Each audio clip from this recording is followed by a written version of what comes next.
Hi everybody, it's Mark here at Teslary, and Tesla closed slightly red today, $259.67, or 86 cents per share lower than Friday's close, or a third of a percentage terms. And that is, once again, just like I said on Friday, it's actually good that even though it is a red close, or even if it's basically a flat close compared to Friday, it's actually a good thing just because we sold off quite a bit. And on the gap down in the morning, we're looking at almost 3% and dropping over 3% at the low of the day and fully recovering to be slightly red. But that's much better than being down 3%. It kind of says a lot about, if you don't really look at it from the whole market's perspective, it says a lot about what Tesla's been going through the past couple days, the past weeks or so, that it has this resilience in pricing. And obviously the resilience is what? The resilience is, people positioning for a move that we don't really know how to account for. And that move is the Cybertruck. And if you're watching the Tesla account on Twitter this weekend, you probably saw some footage of a Cybertruck going through the Baja Desert, or it wasn't really a desert, but parts of the Baja environment in the peninsula of Mexico. There was a lot of positive sentiment, I believe, from that, because we're not really getting a lot of news from Tesla. Now, you could say that you wish that Elon Musk and Tesla would communicate more often about their products there's so many new products that came out, or revisions to products, meaning the Model Y and the Model 3, and you're like, you don't really hear Elon talk about it that much. You don't hear Tesla amp it up too much. And you just have to understand, from a company's perspective, they really don't want to amp up these products when they still have old product and inventory in different parts of the world, especially when it comes to American inventory. We don't have access to the new Model Y's interior. We don't have access to the Model 3 Plus or quote Highland, and we don't obviously have the Cybertruck. So they don't really want to go ahead and oh guys, anticipate this product coming out, and then no one orders a Model Y or no one orders a Model 3, thinking that, maybe it's best that we wait to get a Cybertruck. But when they come out with a Cybertruck, the reality might be hit in the fact that, maybe we can only produce a couple thousand of these a month at first. And so people that are waiting for it, just understand there's millions of people that want to buy this truck before you that might have first dibs, and keeping people waiting or encouraging people to wait for something that might take years to develop or manufacture, really that could keep them from buying your other product. And that's why the communication isn't so isn't maybe to the level you think that it should be for a company that's releasing what in my mind is going to be a revolutionary, groundbreaking truck. But hopefully it's going to come to pass sooner rather than later. We saw that the weekend had the Peterson Gala. The museum hosts this dinner event that was hosted by Jay Leno. They auctioned off a Cybertruck. I think it sold at $400,000, which is, I think that's actually a good price, considering it was a very limited audience who might not be very fanatical about Tesla products or the Cybertruck in general. If that was an open auction, I would assume that would have went for much, much more. And at the same time, these people, they had a bunch of other auctions to bid on, so it kind of waters down that pool of people waiting to bid on, other items that they had up for the funding of their museum, which I assume the proceeds are for. But if you're back to Tesla's price action, if you're looking at this red trend line, this is the red trend line that Friday respected, and it was a really quick sell in the morning, but bounced pretty violently off it. Today, it tried to find a base around that same kind of trend line. It fell below it for a couple minutes, but it went back above. It tested the trend line that you saw it here around 1 o'clock in the afternoon. It sold off just a little bit and bounced really nicely off that trend line, in my mind, capturing it. And if you saw that action, if you have the same trend line I did, if you saw that action, that would have been your cue to kind of go long, even just for a very short duration trade. That was where you wanted to get in at. It's kind of like you break through some type of level that you've drawn out. If it comes back down, tests it, and kind of holds above it, that's your opportunity to maybe I'll take a shot here with a stop loss. Where would you put a stop loss at? So if you're trading and you don't know what to do when it comes to risk management, I think the easy way to really approach it is if you enter around here, let's zoom in. If you enter around the this test of this red on diagonal, let's say you have a 1% kind of stop loss, And that would be just making a new low. So if you make a new low, you maybe don't want to beat it anymore. So you take 1%, you take your 1% hit, and then you try to find either a better entry, or you just wait, or you take another trade on a different ticker that might have a cleaner chart. Now, so basically we're just in a holding pattern. Like the price doesn't really want to make a new high, so you're seeing lower highs. You're kind of having this, what I would say is kind of like this, I don't want to say it's a wedge, but more of a triangle. It kind of skews more towards a wedge, but it definitely is a triangle that you've seen Tesla break out of before. Like this is very much known to us. And you want a good example of that would be in this area right here, where it kind of formed the same ascending triangle off a post. And the action you want is, of course, you want a very violent action. At the same time, what happens when you have these violent gap ups, they kind of have the tendency to eventually fill. And the fill usually is like 70% of the time it's going to fill within a couple of days. And this one took about a week to fill. This is from the Adam Jonas upgrade from Morgan Stanley. And you saw that really violent move up, but it kind of was set up for it. Now we're kind of upside down to that right now, where we're, this is kind of finishing on lows. It's not really finishing at the high of a day. It was like it sells off and it kind of gets a little bit of recovery, sells off again, a little bit of recovery, sells off again, a little bit of recovery, sells off again. Then next day gaps up, where this is kind of opposite, right? So what do we have? We have the closes at the highs, near the highs of the day, or basically flat action for many, many days in a row. You obviously don't want to gap down for that, but number one, we don't know what's going to happen. But we're going to look at a chart that might give us some clues as to why today went the way it did. That's just going to be the S&P 500. But it's kind of getting tighter and tighter. Like how much more can we really take of this? And I guess I want to say with a little bit of caveat, just like I had the caveat when it came to Model 3. I told you guys to kind of mentally prepare for the fact that whenever the Model 3 Highland gets, ramped up for America, or, plans get leaked that they're going to manufacture it at Fremont or what have you, they're going to have to get rid of all the stuff they have currently, all the older models, all the older trims. And that would mean discounts, perhaps. And that would be the same for any retailer in the world. If you're sitting on stock that is no longer relevant, why would the customer pay the same price for something that's going to be better, newer, more capability within a couple months? So that was something else we've been talking about for a while, for months. Now it's Cybertruck. Now we always, like I mentioned in the other video, it's kind of the sell the news type of event, or is it going to be buy the rumor? Has this just been simply buying the rumor for many, many days that the Cybertruck is getting very close to release, and when it comes out, it kind of sets you up for like, okay, what if there is some, pricing that is disappointing, or if the turnaround time is actually, the ramping time is going to be actually on a longer time frame than what we thought. And those are the things that would, sell the stock off, but also it would explain the action, where you have this action that is not really convincingly making new highs. It's kind of trading sideways, but it's having these moments where it's like, giving you hope, right? It's like, okay, it recovered. But the reality, it's not going anywhere, but it's recovering. And I always say it all the time, like, these are the moments where people build up positions. They're having multiple days to build up a position in a direction that they might be able to influence if they have enough money to do so. And we know that retail can't really sustain really large moves for very, very long. And they can get pretty bullish and, pre-market trading for a couple minutes. But to sustain moves up to the upside, there's got to be a little bit of motivation to do that. So let's make the argument both ways, because we can't predict the price action, but we can kind of understand where it might want to go. I would say that there have been moments over the past couple of days where if the market wanted you out of your position, it was very convincing that things were going pretty bad, right? We've had price cuts, right? We just had a war start.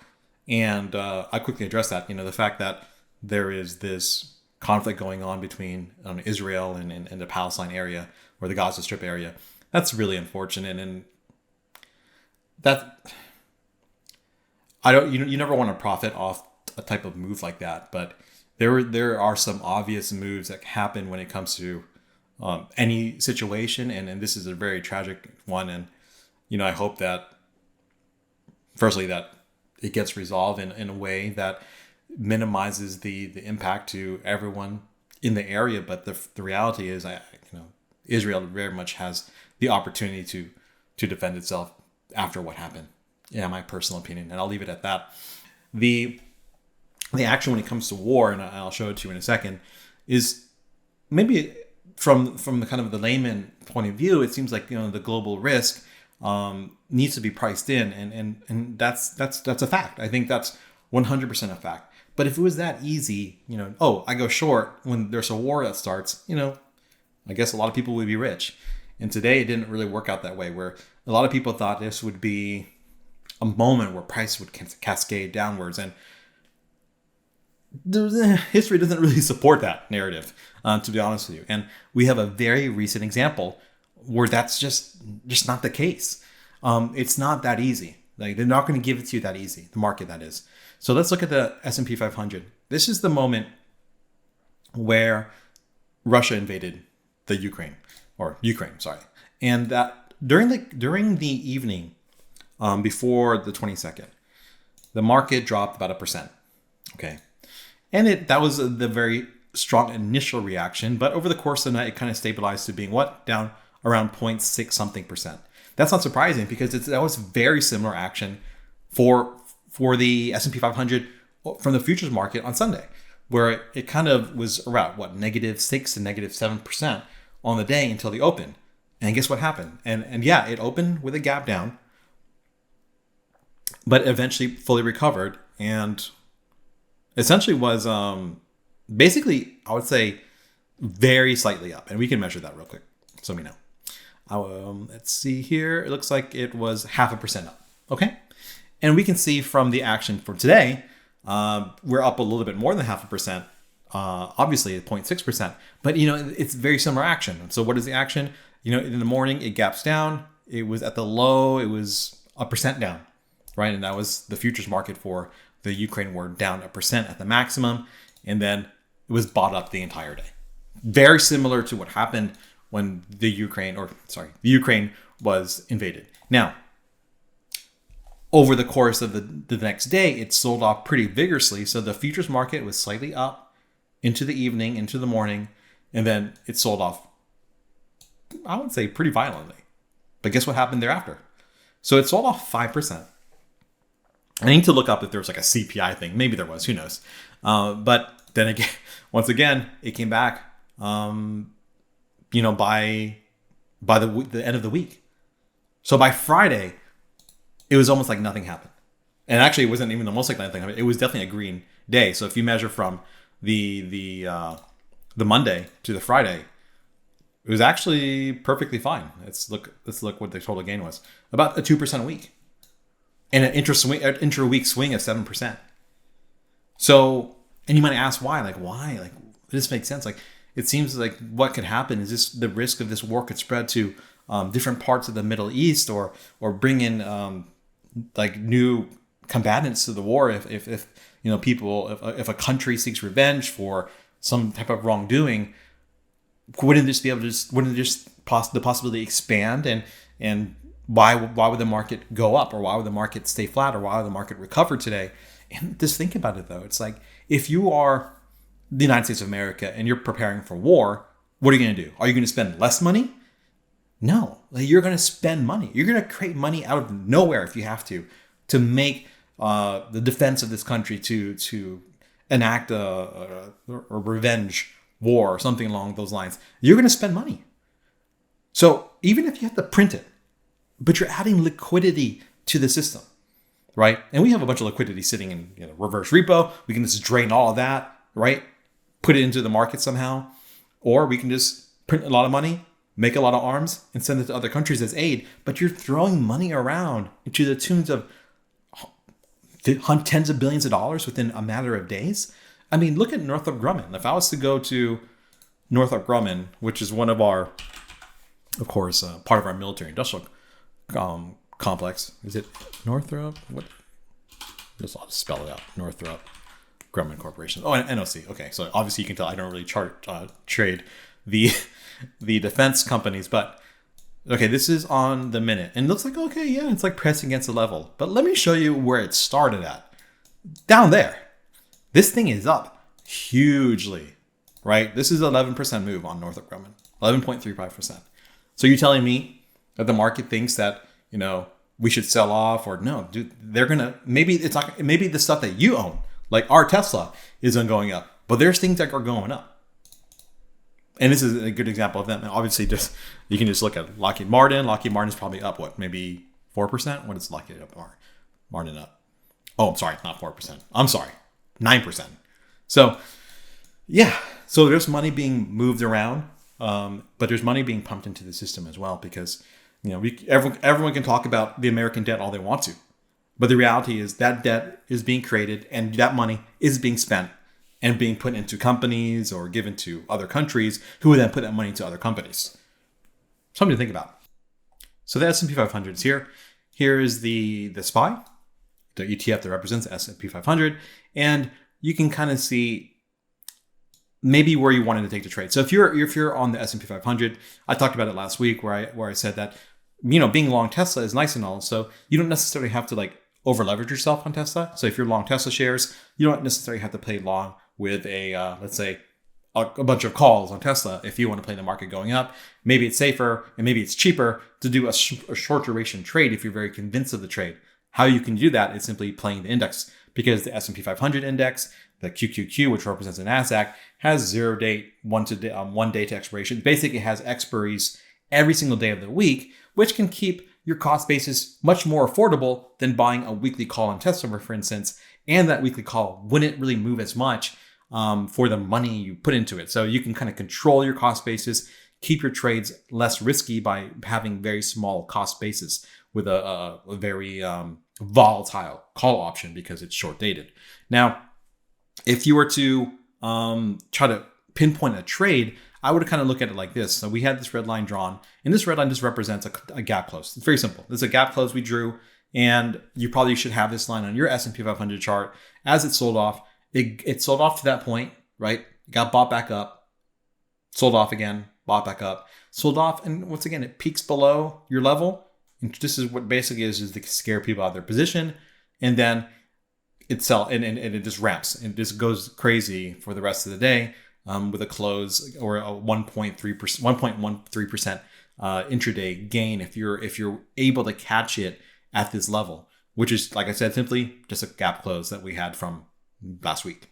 So having your horizontals, keeping them drawn and keeping them relevant, because there is some kind of price memory when it comes to for price action, meaning that those levels get respected because you don't know how many orders have been sitting there that are going to be they want to get that price again, and that's why the price would bounce from that position, right? They just determine okay, I like that area, I like that level, I'm gonna put my orders there, so if it ever dips below, I'll kind of support it at that price.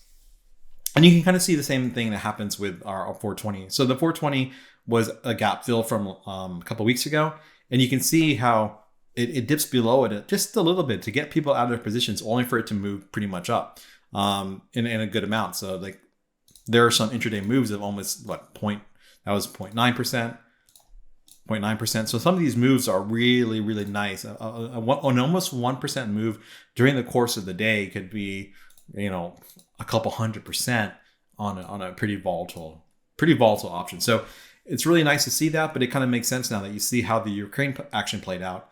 It sold off in the morning and gets bought back up. Are we going to see the same thing again, where there is an opportunity to go short? There are. So what I want to do is just go over the news real quick about what's happening this week. And we can see how maybe that sell-off that we saw after the Ukraine war might happen. After the Ukraine war started, might happen again. And so let's look at the economic calendar. So on Wednesday, we're going to have a core PPI, regular PPI, and on the day after Thursday, we're going to have CPI. So that could be some opportunities that you might see that similar price action play out, where there's a large drop. But the reality is this could be a totally different situation. But I would say you kind of want to have a hedge in place to just try to make it through. And when I say get a hedge in place, I'm not saying you need to go neutral on your account, but a little bit of downside protection through these really volatile times, it helps a lot. It really, really does. Let's look at the earnings that are coming this week. So earnings season is about to start up again. And as earnings season does start up, usually what happens first is going to be banks. And you're going to have a lot of banks report at the end of the week. We have JP Morgan, Citibank, BlackRock, Wells Fargo, PNC, and you're going to have a couple other names that maybe not too interesting for. There's not really great tech names that happen at the beginning of earnings season, but you'll have Delta, which had a strong sell-off. You're going to have the Citibank, which has been Citibank has been doing so bad. And I think Bank of America's next week. Those banks have been just dying. And with Delta and the banks that have been selling off, those could be some opportunities. Like if you see some strong selling going to PPI and CPI, your entries might be really nice for those particular tickers that have been suffering a lot. So something to think about if you don't want to go too leverage on Tesla, but you want to trade to the upside a little bit, or if you want to protect a little bit of downside. Just know it was about a day after the war started where it had that kind of strong sell-off that unfortunately, if you were short, it recovered so quickly. I hope people would get out of those positions and take profit or learn how to take profit. But yeah, so that's coming up. Let's go back to the chart again. I want to look at yields. Now, I know that the banks are closed today. I understand that. It was a holiday, Columbus Day. So some institutions were closed. But man, the yields are just dying, which is, I guess that's a good thing for equity, right? Obviously, it's a good thing. And it's a very, very sharp decline. So we're going to see when the bond markets open up tomorrow, or when trading for bond ETFs open up tomorrow as well, you're going to see some nice gains. I think yields are really coming down really, really sharply, and hopefully that can continue. And that would be really, really good for equities. But I would say this, there were some Fed governors and presidents that were talking about, they're watching the yields, and they're understanding that yields at these high levels for sustained amounts of time are very similar to hiking the Fed funds rate. Now, there are some economists that would say a 0.25% gain in the 10-year that's unprovoked from the Fed, meaning that the Fed didn't raise anything. They haven't obviously raised, but the yields still keep going up. They're basically like a 1-for-1 match to the Fed's funds rate, meaning that if the 10-year goes up, 0.25%, but the Fed funds rate didn't change, that 0.25% on the 10-year is equal to tightening of a 0.25% from the federal government. And obviously, the 10-year has been going crazy. And so we're currently looking at the 30-year long bond, which is representative kind of tied to the TLT. The 20-year and the 30-year are traded in the TLT ETF. But even the 10-year is kind of breaking down. That's what we wanted to see. We wanted to see kind of this, we get a sharp move up, but eventually a nice breakdown. That's what we want to see continued. But if the narrative is that if the Fed sees consistently high yields on bonds, they won't feel a need to hike, right? But if the yields come down, does that change the equation for the Fed? And we don't know, because obviously they don't know. So we don't know. But for the short term, a drop in yields really, really good for what I would assume mostly for now is going to be your mega cap stocks.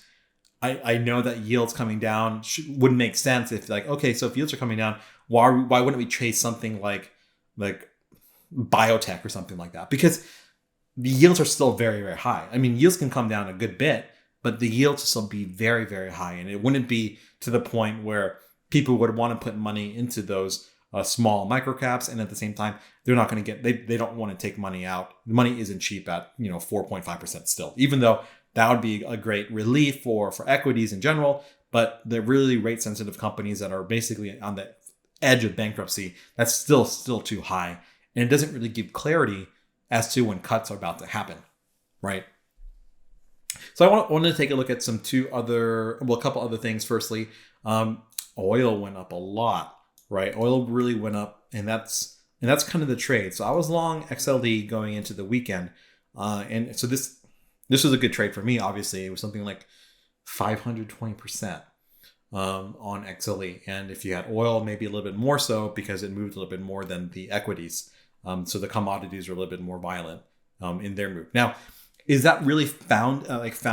So if war starts in an area that doesn't necessarily produce a lot of oil, why would oil go up? You say, well, that's because there are nations that might support the Palestinian side or the Hamas side that are responsible for a lot of oil. I'm looking mainly at Iran. They make a good amount of oil. Maybe we're not necessarily buying it as the United States of America. But yeah, they do have a role in the oil market. So could that affect supply? We don't know. But that's kind of the gamble that people are playing, because you got to think about it like this, like not just for the fact there was a conflict that started this week, but oil sold off pretty heavily over the previous days to that. So, I would say this is just about 7 days, it dropped almost 9%, over 9%. So it was kind of ready for a little bit of relief, and then combine that for the fact that oversold condition was matched up with a global conflict, potentially oil spikes up. Makes sense. And I think that was a really great play. If you're looking again for a long that wasn't Tesla, oil and the oil equity, that would be the play. Gold is doing kind of the same thing. Gold had a really strong move today, 1.5%, I believe, 1.6% almost. But then again, you kind of look at it again, and it's kind of in that same situation where, this commodity has been suffering a sell for weeks that has been very considerable for a situation where, people would say, oh, a lot of banks are coming out this weekend saying, oh, we see a recession on the horizon. We see a recession. Well, if that's the case, gold would be kind of it's not going to give you much yield, but what it will give you is just a little bit more resilience as far as an investment goes. Like maybe you're not supposed to gain 20% on gold, but it's not going to lose as much value. And that was the case in 2022. People were talking about, oh, if this is supposed to be an inflation hedge, why didn't it hedge? But when you really look at it though, gold was pretty stable at certain times compared to equities. And if you're looking just to preserve capital, gold was that was a ticket. That's for sure. Compared to, let's say, holding on to Tesla, which lost like 70% of its value over a very short period of time. Gold might find itself in that position again soon. Maybe it kind of recovers and maybe stabilizes in pricing as either the conflict rages on or as yields come down. Gold would be a decent play. I'm not saying it's going to be a better play than Tesla, obviously, because Tesla, Apple, Microsoft, those are those companies that will do well at first compared to every other ticker as rates either come down or bets for the Fed funds future cuts start, moving up into the spring of next year instead of where are they at, kind of in the summer, later in the summer. If you can get cuts in the beginning part of 2024, you'll see equities respond really, really well to that. But at the same time, it might give the Fed ammunition to do one more hike that they've been talking about. But otherwise, what do we expect from Tesla tomorrow? Man, it's really hard to say. The move has to be quick. We've seen the consolidation last a similar amount of time. So if we want to talk about, it's been 6 days, almost 7 days, that we've been kind of moving in this triangle-ish type of pattern. And if you want to look at what that last pattern was, that was about 10 days. So are we getting to the point where we're going to have that explosive move, be it up or down? We don't know. But I would just say, I don't really want to predict the price pattern right now, other than the fact that it's been respecting some of these diagonals, right? Is it going to be the orange line? So I would like you to draw it on your chart, basically just connecting the 3 points, basically the lows of the past couple of days, and just kind of make that diagonal. You can kind of do the same thing on a slightly larger time frame from the September 27th drop in price to I guess you can use either Friday's low or today's low to kind of make another trend line are we respecting these trend lines, or do we want to keep going up? And we have a couple days of price action before this thing gets super tight. But as evidenced before in August, you don't need to get it too tight to really break out of the triangle, because Tesla's going to move violently. It's going to move fast one direction or another, right? And we're just waiting for that point. When is it going to explode? And as far as where would pricing stop, right? We're still looking at either the upper EM if you want to go really bullish around 270, or stop around 274, 275 in a short period of time. What would that look like in percentage terms? So you can keep it easily referenced in your mind. A 4% move or something like a 6% move, or might be some points where you can say, do I take some chips off the table? But you would say like, oh, well, Mark, we saw when Adam Jonas, did his upgrade, it went up 10% in one day. Like, I'm not saying that you should not necessarily, I'm not saying you should hedge at those points, but if you're unhedged, you can start scaling into hedges. What did we see? It was only about a week before we retraced the Adam Jonas move. That could happen again with the Cybertruck. But we talked about it last week. We're all like, we bought, well, I did.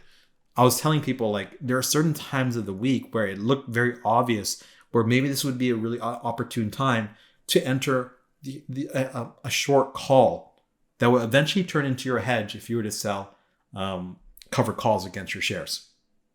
There's opportunities we were talking about in the beginning of October where I still have one or two longs from that point that, they'd kind of got to them a little bit.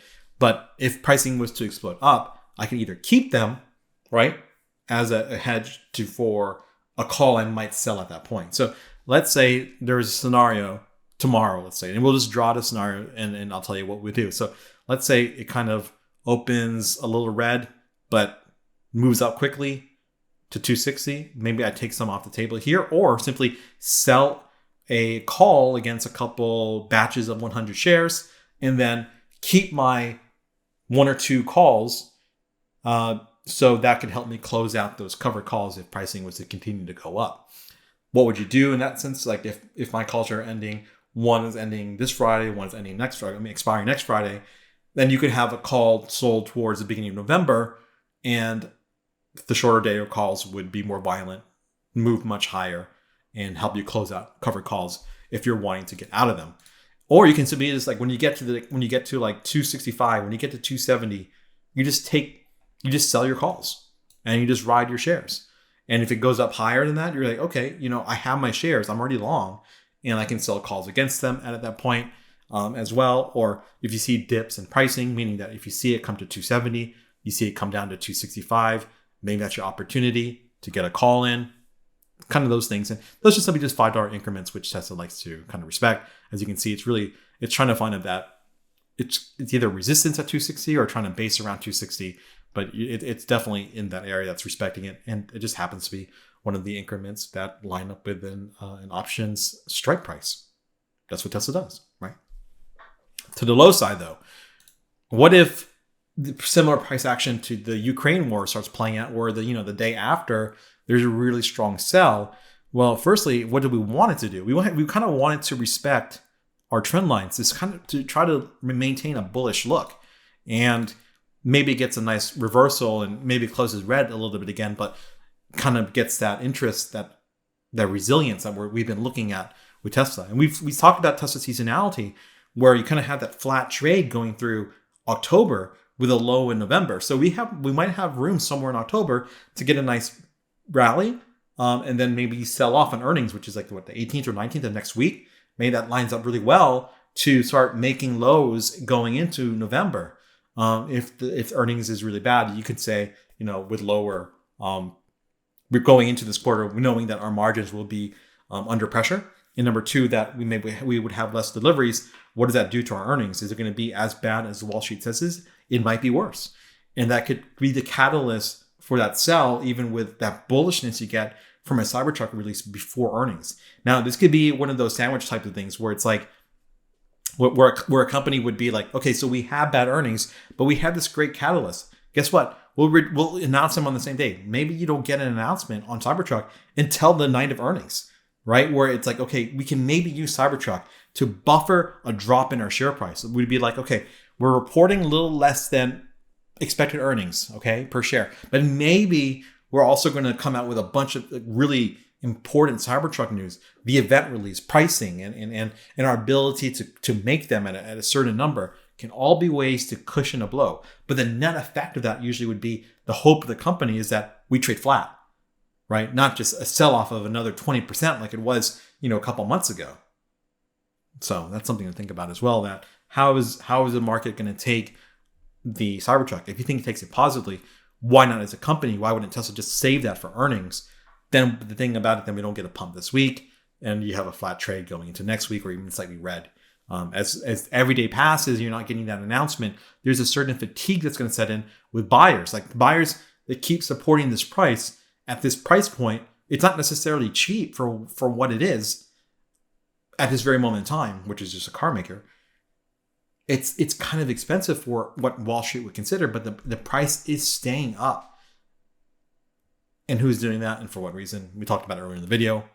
We don't really know. But so if you can find some, like, retain some bullishness by like finding these trend lines and bouncing off of them, maybe we'd be looking good going to the end of the week.